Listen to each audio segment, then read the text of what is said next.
प्रश्नावली 1C का question number 2 है, सिद्ध कीजिए कि √5 एक अपरिमेय संख्या है। तो हमें सिद्ध करना है कि √5 जो है वो एक अपरिमेय संख्या है। तो इसे कैसे करेंगे? सॉल्यूशन है इसका, माना कि √5 एक परिमेय संख्या है। परिमेय संख्या है। हमने मान लिया कि √5 एक परिमेय संख्या है। अगर ये परिमेय संख्या है तो इसे हम P/Q की फॉर्म में लिख सकते हैं। तो यहाँ पे लिखेंगे √5 बराबर P/Q, और जहाँ P और Q सह अभाज्य संख्याएं हैं और Q does not equal to 0। इसका मतलब ये है कि हमने √5 को अगर परिमेय संख्या माना है तो इसे हम P/Q के फॉर्म में लिख सकते हैं। और P और Q सह अभाज्य को प्राइम नंबर हैं, मतलब इनके बीच में कोई भी कॉमन नहीं है। कॉमन है तो एक के अतिरिक्त अगर कोई कॉमन ना हो तो ऐसी संख्याएं क्या होती हैं? सह अभाज्य संख्याएं। तो Q does not equal to 0, मतलब Q जो है वो 0 नहीं हो सकता। अगर Q 0 हो जाएगी तो ये संख्या अपरिभाषित हो जाएगी, इंडेफिनिट हो जाएगी।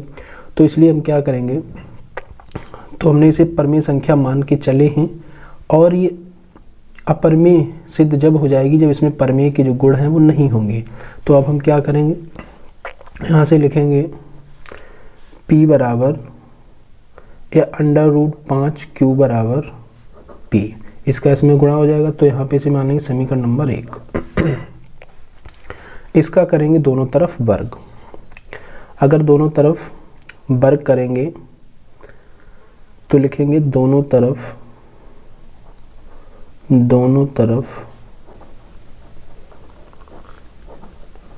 वर्ग करने पर, जिससे कि ये रूट हट जाए, तो इधर क्या हो जाएगा 5Q² बराबर P²। √5 का स्क्वायर करेंगे तो 5 आएगा, और Q का करेंगे तो Q², P का करेंगे तो P², क्योंकि √5 इंटू √5 होता है 5। तो अब यहाँ से हम देखेंगे कि जो मेरा P² है वो 5 से डिविजिबल है। अगर हम यहाँ से 5 गुणा में नीचे आएगा तो बटे में, तो जो मेरा P² है वो 5 से क्या है? डिविजिबल। तो यहाँ पे लिखेंगे, तो यहाँ से लिखेंगे कि P² 5 से विभाजित हैं, 5 से विभाजित हैं। इसलिए चूँकि P² 5 से विभाजित है, इसलिए P भी 5 से विभाजित होगा। P 5 से विभाजित होगा।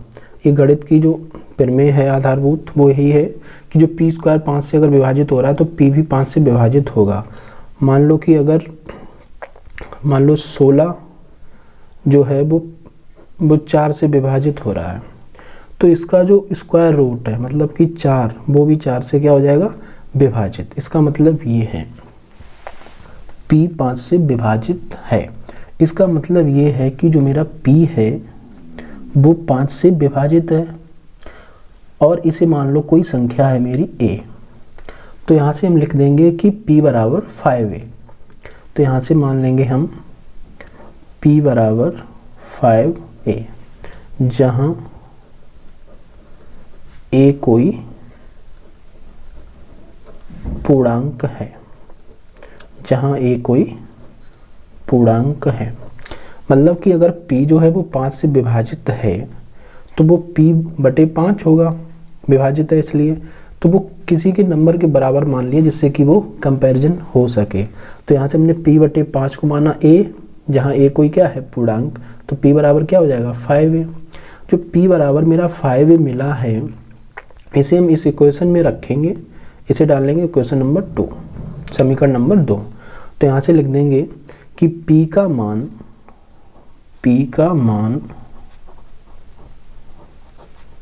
समीकरण 2 में रखने पर, अब हम ये जो p का मान मिला है 5a इसे समीकरण 2 में लगाएंगे। तो यहाँ से क्या हो जाएगा 5q² बराबर 5a और इसका स्क्वायर, इसे खोल देंगे यहाँ से, तो 5q² बराबर 25a²। तो यहाँ से देखेंगे हम 5 से 25 कट जाएगा, 25, तो मेरा हो जाएगा q² बराबर 5a²। अब यहाँ पे हमने देखा था कि जो मेरा p² है वो 5 से विभाजित था। अब यहाँ पे हम क्या देख रहे हैं, जो मेरा q² है वो भी तो 5 से विभाजित है, क्योंकि गुणा वाली चीज़ कहाँ जाएगी, बटे में। तो यहाँ पे हम क्या लिखेंगे, चूँकि q² 5 से विभाजित है, 5 से विभाजित है, इसलिए q भी 5 से विभाजित होगा, 5 से विभाजित होगा।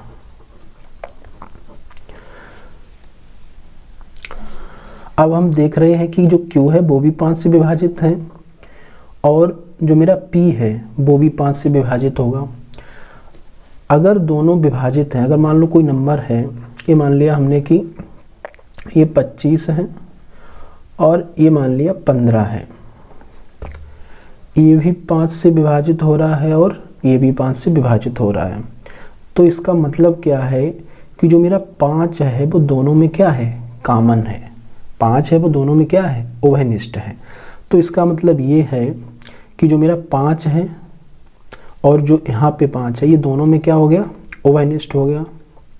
मतलब वो दोनों में क्या हो गया, कॉमन। और यहाँ पे हमने लेके चले थे कि p और q जो सहभाज्य संख्या, मतलब इनके बीच में कोई भी संख्या कॉमन नहीं है।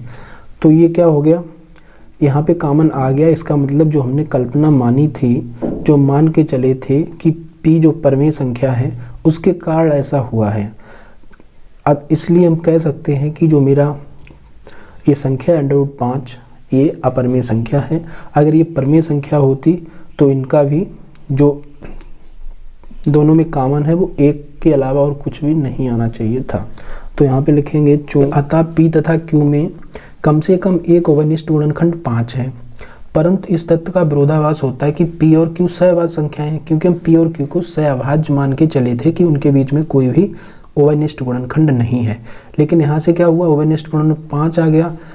इसका मतलब ये जो हमने कल्पना मानी है उसका ये विरोधाभास है कि p और q सहभाज्य संख्याएं हैं। यह विरोधाभास जो है हमारी कल्पना की कमी के कारण हुआ है, इसलिए हमारी कल्पना कैसी होगी, गलत है। अतः √5 एक अपरमेय संख्या है। इतना लिख देंगे बस।